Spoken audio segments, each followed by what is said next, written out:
আলাইকুম। আমি Nasrin Sultana lima, AFMC cadet, armed forces medical college থেকে। আজকে খুবই ইম্পর্টেন্ট একটা জিনিস আলোচনা করব। মেডিকেল অ্যাডমিশনের জন্য কিভাবে রসায়ন আমি পড়েছিলাম এবং তোমাদের কি পড়া উচিত বা কিভাবে পড়া উচিত এটা নিয়ে আলোচনা করব। তো আমি সুবিধার স্বার্থে আগে থেকেই তা বানিয়ে নিচ্ছি, তবে কিছু ইম্পর্টেন্ট কথা বলবো। প্রথম যে স্টেপটা সেটা বলার আগে আমি বলতে চাই যে রসায়ন শুধু মুখস্থের বিষয় নয়, এটি বোঝার বিষয়। এই বোঝার জন্য তোমাকে ক্লাস করতে হবে। তুমি যে কোনো অনলাইন ক্লাস, অফলাইন ক্লাস, যে কোনো টিচার থেকে ক্লাস করতে পারো, এবং ক্লাস করার সময় বোঝাটা সবচেয়ে বেশি ইম্পর্টেন্ট, যে তুমি কতটুকু বুঝছো। তার সাথে একটা গুরুত্বপূর্ণ কাজ করতে হবে, সেটা হচ্ছে টপিক দাগানো।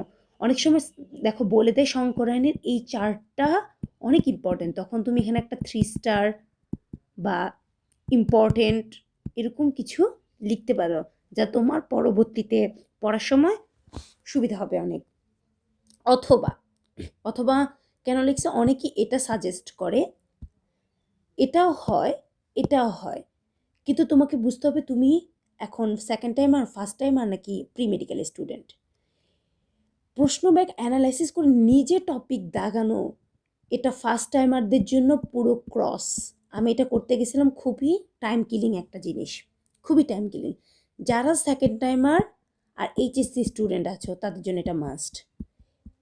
সেকেন্ড টাইমারদের জন্য সব থেকে বেশি মাস্ট। এইচএসসি স্টুডেন্টদের জন্য হয়তো এত কিছু করার টাইম থাকে না, করলে ভালো, না করলেও সমস্যা নেই, তবে সেকেন্ড টাইমারদের জন্য এই পার্টটা অনেক ইম্পর্টেন্ট, অনেক ইম্পর্টেন্ট আমি মনে করি।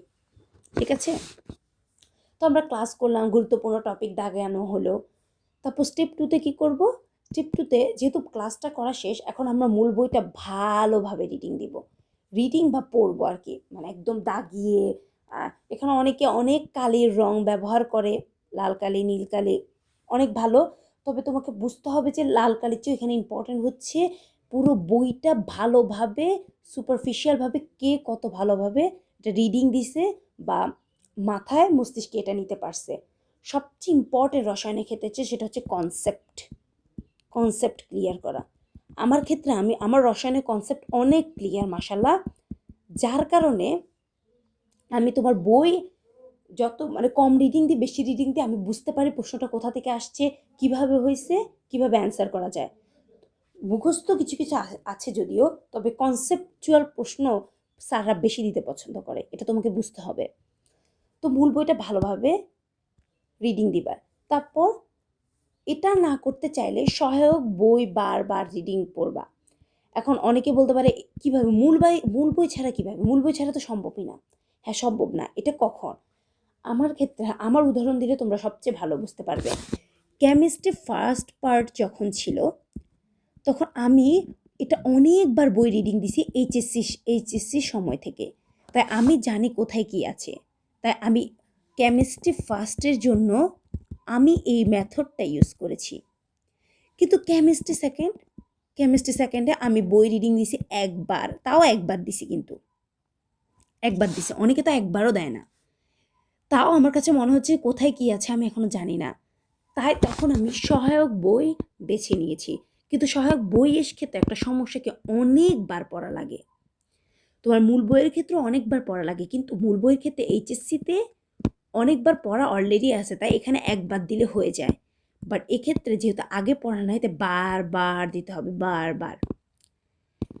আমি সহায়ক বইয়ের ক্ষেত্রে ব্যাটেলস অফ বায়োলজির কেমিস্ট্রি বইটা বেছে নিয়েছিলাম। খুবই ভালো, খুবই কম কিন্তু গুছানো। আমি বলবো তোমাদের ক্ষেত্রে 2টা সুযোগ আছে। যদি যদি তোমাদের এইচএসসি লাইফ থেকে অনেকবার 1 থেকে 2বার অ্যাটলিস্ট বই পড়া থাকে, তাহলে মূল বই। আর ধরো একবারও পড়া হয় নাই, কিন্তু তুমি কনসেপ্ট পারো, তুমি নোট করছো, রসায়ন বেশিরভাগ মানুষ নোট করেই পড়ে, নোট পারো, তুমি সব কিছু বুঝো, তাহলে সহায়ক বই বেছে নাও। মানে তোমাকে বুঝাতে হবে না যে শঙ্করায়ন কি, তুমি শঙ্করায়ন অলরেডি পরীক্ষা দিয়ে আসছো এইচএসসি পরীক্ষায়, তুমি তো জানো কি। সেক্ষেত্রে তুমি সহায়ক বই বেছে নিবে, কারণ এটা একটু গুছানো, পড়তে সুবিধা, বারবার পড়া যাবে। তুমি মূল বই বারবার রিডিং দেওয়ার সময় কিন্তু তখন নাই, কিন্তু সহায়ক বই যেহেতু বেশি পেজ না হয়, সর্বোচ্চ 20টা পেজ হয়, এই 20টা পেজ তোমার বারবার পড়া সহজ হয়। তো এক্ষেত্রে তুমি বেছে নিবে আসলে কি। আমার ক্ষেত্রে আমি কেমিস্ট্রি ফার্স্ট এভাবে পড়ছি, কেমিস্ট্রি সেকেন্ড এভাবে পড়ছি। তুমি আমার বই যদি দেখতে, আমার ব্যাটার্স অফ বায়োলজি যে কেমিস্ট্রি বইটা আছে, সেটা ফার্স্ট পার্ট বই জাস্ট একদম নতুন, কিন্তু সেকেন্ড টাইম বইটা পুরো মনে করো যে আমি সেকেন্ড টাইমে ধরো এখানে এটা ইম্পর্টেন্ট বলছে, এটা লিখে রাখতাম। সেকেন্ড সেকেন্ড পেপার ওই বইটা আমি বের করে রাখতাম, ক্লাস করতাম ওই বইটা দিয়ে। যখন বলতো ইম্পর্টেন্ট টপিক, আমি আমার যে ববের যে ব্যাটার্স অফ বায়োলজি যে বইটা ছিল ওইখানে ইম্পর্টেন্ট লাগছিলাম, ওইখানে ইম্পর্টেন্ট লিখে দিছিলাম। তারপর ধরো ইম্পর্টেন্ট একটা তথ্য এখানে মিসিং আছে, ওইখানে সুন্দর করে লাইনটা লিখে দিতাম। এভাবে স্টিকি নোট দিয়ে বা মানে ওইটাকে আমি সুন্দর করে একটা নোট বানাইছিলাম। আর এটা যখন আমি রিকলও করতে পারছি, আমি যেহেতু অনেকবার পড়ছি, আমি পরীক্ষার হলে আমি জানি যে কোথায় কী আছে। তো স্টেপটা বলে দিলাম, কোনটা তুমি ফলো করবে তোমার ব্যাপার। তবে যারা এইচএসসি স্টুডেন্ট আছো তাদেরকে আমি বলবো যে মাস্ট এটা। যারা সেকেন্ড টাইমার আছে তাদের কোনো কথা নাই এটা। যারা ফার্স্ট টাইমার আছে তাদের জন্য এই দুইটা শর্ত শুধুমাত্র, ঠিক আছে? আশা করি বুঝতে পারছো। স্টেপ 3তে যাই, অনুশীলনী সলভ করা। এটা হবে প্র্যাকটিস প্রশ্নতে। এতক্ষণ আমরা পড়লাম, সব কিছু করলাম, কিন্তু আমি বুঝবো কীভাবে আমি কতটুকু এই অধ্যায় পারি। তার জন্য আমাদের এই অনুশীলনী সলভ করা লাগবে। কিভাবে করব তা প্রথম ভিডিওতে আমি ইউটিউবের কমেন্টের লিঙ্ক দিয়ে দিব, তোমরা একটু দেখে নিও যে কীভাবে অনুশীলনী সলভ করা লাগবে। এটা মাস্ট একটা ইম্পর্টেন্ট স্টেপ। স্টেপ 4 অনেক ইম্পর্টেন্ট একটা পার্ট, অনেক ইম্পর্টেন্ট একটা পার্ট। আমি প্রথমেই বলি, এখানে সবাই বলে পরীক্ষা দেওয়া, বেশি বেশি পরীক্ষা দেওয়া ইম্পর্টেন্ট, কিন্তু আমি বলবো পরিমিত পরীক্ষা দেওয়া। অনেকে 4-5টা প্ল্যাটফর্মে একসাথে পরীক্ষা দেয়, কিন্তু নিচের এই স্টেপগুলো ফলো করে না, তাদের জন্য মানে কোনো কিছুই হবে না। যারা 4-5টা পরীক্ষা দিয়ে এগুলো কমপ্লিট করতে পারে তারা তো ভাই আমি কি বলবো, তারা লেজেন্ড, আর কিছু বলার নেই। হ্যাঁ, এখন তোমরা যারা স্বাভাবিক মানুষ বা আমার মতো যারা আছো, খুবই কম বাট সুপারফিশিয়ালি আগাতে চাও, তাদের জন্য বলবো 1 থেকে 2টা প্ল্যাটফর্ম বেছে না। আমি একটা প্ল্যাটফর্মে করেছি। পরিমিত মানে একটা পরীক্ষা দিলাম বা 2টো পরীক্ষা দিলাম, সেটা ভুল সংশোধন করব। ভুল সংশোধন করা মানে ধরো 50টার মধ্যে আমার 25টা হয়েছে, আমি সবগুলোই একবার দেখে যাব, সবগুলোই দেখব। কেন? অনেকে শুধু 25টা ভুল দেখে, শুধু 25টা ভুল দেখে, নো, সবগুলোই দেখতে যাব। যে 25টা ভুল হবে সেগুলো বইয়ে মার্কিং করে ফেলবো, আর বাকিগুলো একবার রিভাইজ দিয়ে দিব। কারণ অনেক সময় আছে যে আমরা সেটা আন্দাজে দাগাই, তাও হয়ে যায়। তো এটা কি আমাদের পরবর্তীতে মনে থাকবে? মনে নাও থাকতে পারে। সে কারণে আরেকবার রিডিং দেওয়া ভালো, আর লাস্টে ভুল বইয়ে মার্কিং করা। অনেকে ভুলের খাতা বানায়, আমি ফার্স্টের দিকে করেছিলাম, অনেক টাইম নষ্ট হয়, কিন্তু এটা কিন্তু ভালো, খাতা বানানো কিন্তু অনেক ভালো, মানে মাথায় অনেকক্ষণ গেঁথে রাখে। কিন্তু আমি না ওই মানে আমার কাছে না সেই খাতায় মনে থাকে না, তাই হচ্ছে আমি ভুলটা বইয়ে মার্কিং করতাম সুন্দর মতো। ধরো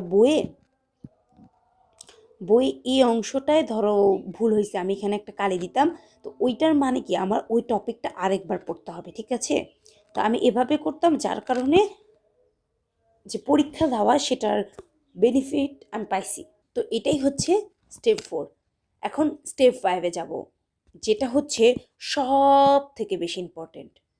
আমার কাছে মনে হয় এটা সব থেকে বেশি ইম্পর্টেন্ট একটা জিনিস। কেন বলতেছি বলি। তুমি রিকল করবা কিভাবে? এটা অনেকভাবেই করা যায়। আমি 2টা দিক বলবো কিভাবে করা যায় আসলে। প্রথম ক্ষেত্রে recall like you are tutoring someone, মানে তুমি একজনকে পড়াচ্ছ, এভাবে করে পড়াও 10 থেকে 15 মিনিটের মধ্যে। একটা চ্যাপ্টার নাও, ধরো গুণগত রসায়ন আমরা নিলাম, তো গুণগত রসায়নটা কিভাবে সাজানো আছে বইয়ের প্রথম থেকে বলতে থাকো যে এটার পরে এটা আছে, এই টপিকের পরে এই টপিক আছে, এই টপিকের পরে এটা আছে। তো এই টপিকটা হচ্ছে দ্রাব্যতা, হ্যাঁ দ্রাব্যতা হচ্ছে এটা আমি জানি, তারপর হচ্ছে এটা থেকে এই প্রশ্ন আসতে পারে আমি জানি। ধরো এই একটা টপিক, লাস্টে ধরো ওই যে বিভিন্ন ধরনের পাতন আছে, ওই টপিকটা, হ্যাঁ পাতন আছে, কিন্তু পাতনে কোনটা থেকে কি আছে এটা মনে নাই, কোথায় গোলাপের শ্বাস কোথায় ইউজ করা হয় তা আমরা জানি না, ধরো তুমি জানো না, তো ওইটা তুমি তখনই মার্ক করে নিবা বই থেকে। ওই টপিকটা জাস্ট একবার রিডিং বা একবার পড়ে নিবা, শেষ। এটা হচ্ছে তুমি কাউকে যেভাবে পড়াচ্ছ সেভাবে। বা এটা বলা যায় তুমি নিজেকেই পড়াচ্ছ যে তুমি এটা জানো, এটা এটা পারি, এটা পারি, এটা পারি না, এভাবে তোমার সব ডিটেলসে বলা লাগবে না, একদম সব বলা লাগবে না যে শঙ্করায়ন মানে হচ্ছে এটা, শঙ্করায়নে এটা হলে SP2 হয়, এটা মানে SP3 হয়, এরকম করে বলা লাগবে না। তুমি খালি বলো ও শঙ্করায়ন টপিক আছে, এটাতে এই সূত্র, এই সূত্র হলে এই নিয়মে হবে, ওকে চতুস্তলকে এগুলো এগুলো জানি। আর যেগুলো জটিল আছে, জটিলের ক্ষেত্রে এই নিয়ম, শুধুমাত্র এটা ব্যতিক্রম ইম্পর্টেন্ট। যখন তুমি রিকল করবা, রিকলের মাঝে অ্যাটলিস্ট কেমিস্ট্রির ক্ষেত্রে ব্যতিক্রমগুলো তোমার মুখে বলতে হবে। এটাই হচ্ছে কেমিস্ট্রির জন্য রিকল পার্ট, ঠিক আছে? এটা অনেক ইম্পর্টেন্ট। আর যদি তোমার এটা করতে কষ্ট হয়, এটা করতে যদি কষ্ট হয়, তাহলে আমি বলবো 10 থেকে 15 মিনিটের মধ্যে তো হবে না, 30 মিনিটের মধ্যে যদি কোনো ভাইয়া আপুরা শেষ করে দেয় যে 30 মিনিটে যা ছোটোখাটো একটা রিক্যাপ রসায়নের জন্য, সে ক্লাসটা করে নেবে। সে 2x করবে, 15 মিনিটের মধ্যে করবে, 5 মিনিটে, 15 মিনিটে করার পর যে টপিকটা তোমার কঠিন লাগে 5 থেকে 10 মিনিট টাইম দিবে বই থেকে দেখার জন্য। এটাই হচ্ছে রিকলের সবচেয়ে ভালো মজা। আর এটা হচ্ছে তুমি ডেইলি করতে পারো, বা ডেইলি প্রত্যেক দিন করা হয় না, উইকলি মাস্ট, উইকলি মাস্ট, মানে এটা করতেই হবে, উইকলি করতেই হবে। এটা আমি একদম বুম দিছি, আর এটা হচ্ছে, এটা খুবই ইম্পর্টেন্ট, খুবই ইম্পর্টেন্ট। এটা আমি করতাম, আর এটা অনেক ভালো। আমি শেষের দিকে, আমি তোমাদের একটা কথা বলে দিই, আমি যখন ফার্স্ট মান্থ গেল, সেকেন্ড মান্থ গেল, থার্ড মান্থে গিয়ে যে আমি এটার করি নি, তো কী হয়েছে, থার্ড মান্থে যে চ্যাপ্টারগুলো আমি পড়ছি, লেটেস্ট পড়ছি, কিন্তু আমার মনে নেই, আমার কাছে কোনো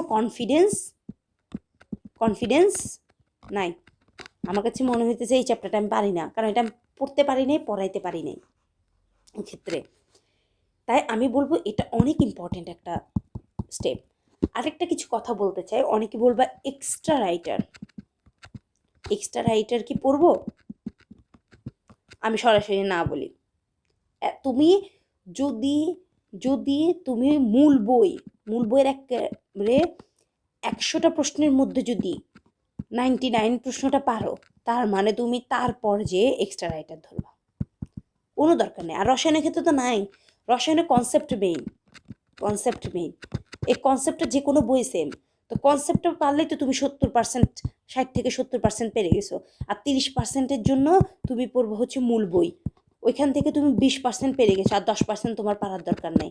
ওই 10% যদি কনসেপ্ট থেকে আসে পারবা, আর যদি একদম মুখস্থ থেকে আসে, তাহলে তুমি ওই গুহ স্যার, ওই আরেকটা স্যার, কবির স্যার, এগুলো পড়েও লাভ নাই, কারণ তুমি ওইটা এমনিও মনে করতে পারবা না, ঠিক আছে?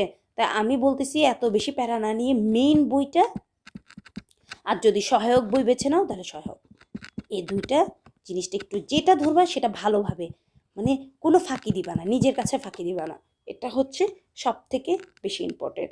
তো এটাই ছিল আজকের টোটাল আলোচনা। হ্যাঁ, তো থ্যাংক ইউ সবাইকে, আল্লাহ হাফেজ।